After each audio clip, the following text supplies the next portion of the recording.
Good morning all of you. I am your science teacher. Today I am going to teach you chemistry from the IIT syllabus. In last video we discussed on the different states of matter, and today we are continuing with the same chapter from the next heading, effect of change in temperature and pressure. It means in last video we discussed on the different interconversions of the states from solid to liquid, liquid to gas, from solid to direct into gas, gas to solid. Different interconversions we studied. So today we discussed on the interconversion when matter convert from one state to second state. Is there any role of temperature in it? So today we discuss on that part. So let's start. Effects of change in temperature. It means first of all we take a solid substance. For example, we take ice. Ice is a solid form of substance, solid form of water, we can say, and we take it and we rise the temperature. I show here upward direction arrow. It shows the temperature is rise. If the arrow shows the downward, it means temperature is decrease. Okay, so temperature increase. At which temperature ice is formed?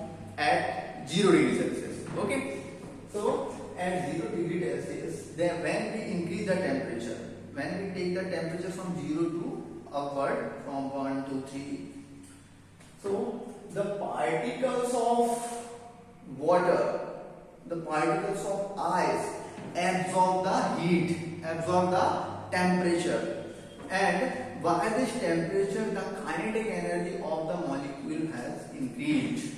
जिससे उनके particles की जो पहले क्या करेंगे, जैसे उसको temperature मिलेगा उसके पार्टिकल्स उस एनर्जी को एब्जॉर्ब करेंगे, है ना।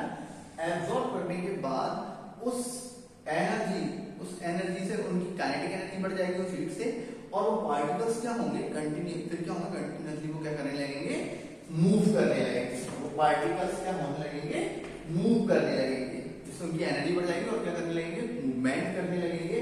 और मूवमेंट उनमें होता जाएगा, जैसे टेम्परेचर बढ़ता जाएगा तो उनकी एनर्जी बढ़ती जाएगी।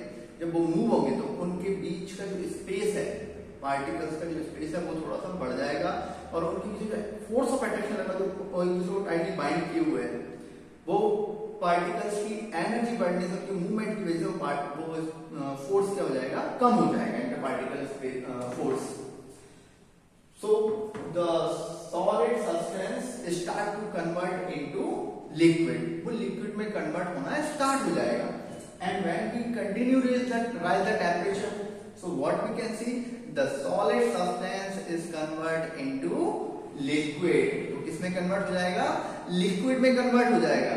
okay, then we are continue with the increasing continuously the temperature.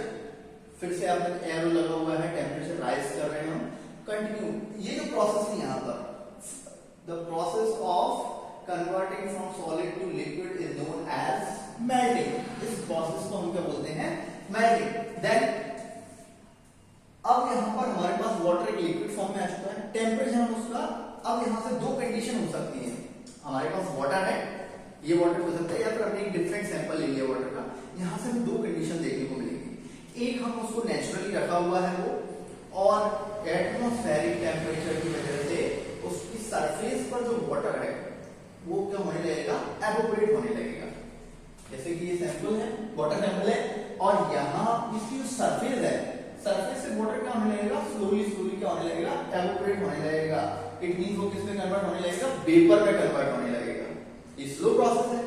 This process is known as evaporation at atmospheric pressure. जब एटमॉस्फेरिक प्रेशर पे वाटर एक टेम्परेचर पे would be below 100 किसी भी टेम्परेचर पर एवोपोरेट हो रहा है, वेपर में कन्वर्ट हो रहा है, it means this process is known as evaporation. And the second condition is that if we artificially we boil the water, we give the heat to the water. एक sample लिया है जिसको हम क्या दे रहे हैं, हीट दे रहे हैं. हीट देंगे तो क्या होगा, वो हीट कहाँ जाएगी, इसमें एब्जॉर्ब होगी सबसे पहले वाटर में. तो उसके पार्टिकल्स क्या होंगे, फास्ट मूव करने लगेंगे.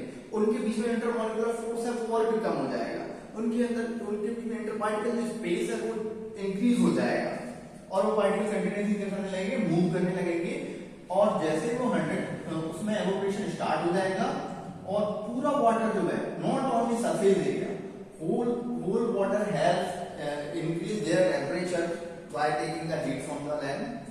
ये इससे हीट जो मिल रही है लैंप से, उस हीट को लेकर क्या हो जाएगा, पूरा वाटर क्या होने लगेगा, बॉयल होने लगेगा, बबल्स आने लगेंगे, एवोपरेट होने लगेगा, वेपर बनने लगेगी बहुत फास्ट स्पीड में, हाई रेट में क्या होने लगेगी, वेपर में कन्वर्ट होने लगेगा. This process is known as boiling.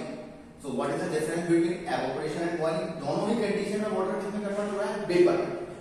But दोनों में डिफरेंस क्या होगा, बॉइलिंग हमेशा एक पॉइंट पर होती है at 100 degree Celsius. Continue heat देते रहेंगे तो उसका टेम्परेचर एक एक्सपेक्टेशन आएगी, उसका टेम्परेचर कितना हो जाएगा, 100. उस स्टेट में हम उसको क्या बोलते हैं, boiling. Okay, and this point is known as boiling point of water. Okay, and evaporation below 100 at any temperature, evaporation process has occurred. any temperature पर evaporation की process होती है.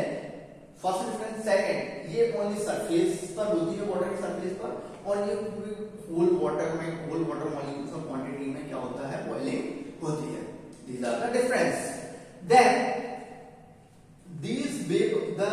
by the process of evaporation or by the process of boiling, the vapor has increased and we collect that vapor into another glassware.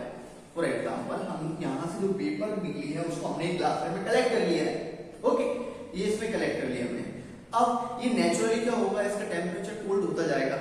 Vapour बनी है तो कितना temperature होगा, 50, 60 और 100 ऐसा कुछ टेम्परेचर होगा.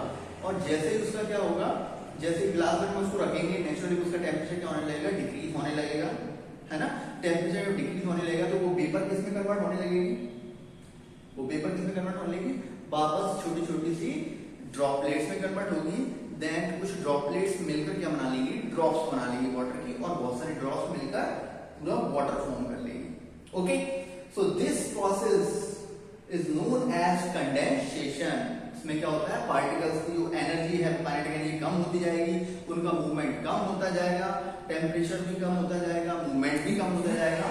ये सब किस वजह से हो रहा है, टेम्परेचर की वजह से, only because of temperature. Temperature का इफेक्ट है कि टेम्परेचर बढ़ रहा था तो वेपर कंडीशन तक आ गया. अब टेम्परेचर कम होना, जब कम होने लगा, टेम्परेचर डाउन होने लगा, डिक्रीज होने लगा, तो जैसे कि यहाँ पर मान लीजिए 60, 80 और 100 अगर टेम्परेचर था, वो डिक्रीज हुआ कितना, 25, 27 तक पहुंचेगा या 30 तक पहुंचेगा.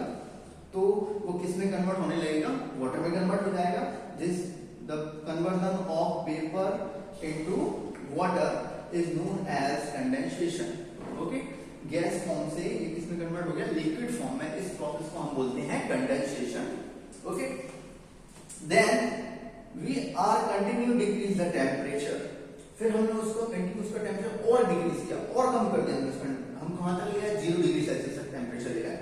जब हम उसको 0 डिग्री तक टेम्परेचर लेकर आएंगे तो जिसमें वाटर कलेक्ट हुआ था वो 0 डिग्री पर किसमें कन्वर्ट हो जाएगा, आइस में कन्वर्ट हो जाएगा. उसके पार्टिकल्स के बीच में जो स्पेस है, इंटरमॉलिक्यूलर स्पेस, वो बहुत कम हो जाएगा, इंटरमॉलिक्यूलर फोर्स बढ़ जाएगा और वो एक दूसरे से टाइटली बाइंड हो जाएंगे और ये किसमें कन्वर्ट हो जाएंगे, फ्रॉम वाटर टू आइस, ये फ्रॉम लिक्विड टू सॉलिड में कन्वर्ट हो जाएंगे.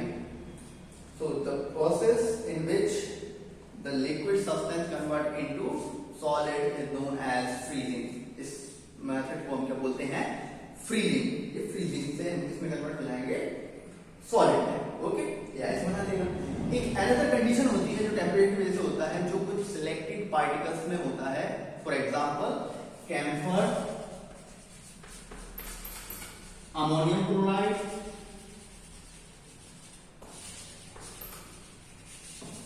Ammonium chloride. ये सब्सटेंस ऐसे होते हैं कि ये क्रिस्टल फॉर्म होते हैं जनरली. ये क्रिस्टल स्ट्रक्चर स्ट्रक्चर होता है इन क्रिस्टल्स की फॉर्म में होते हैं, और इंटरमोलिकुलर फोर्स जो होता है इनमें बहुत ही वीक होता है। जैसे इनको टेम्परेचर मिलता है ये स्लोली ब्रेक नहीं होता है, इनका जो फोर्स है वो बहुत वीक होता है और वो बहुत स्लोली ब्रेक नहीं होता, वो बहुत जल्दी कम हो जाता है, और वो लिक्विड में, सॉलिड से लिक्विड में चेंज ना होकर वो डायरेक्ट इसमें चेंज हो जाते हैं गैस में। So this process is known as sublimation. Direct solid to liquid में डायरेक्ट सॉलिड टू गैस में कन्वर्ट होने की जो प्रोसेस है वो होती है हमारी सब्लिमेशन। एग्जांपल के लिए कैम्फर अमोनियम क्लोराइड।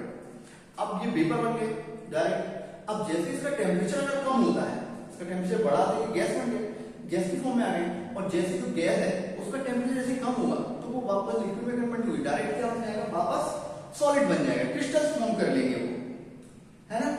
तो इस प्रोसेस को हम क्या बोलते हैं, from the conversion of gas into solid directly, this process is known as deposition.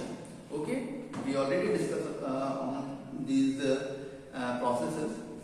So I hope आप लोगों को समझ में आया होगा. If you have any doubt, so you can ask. Good luck.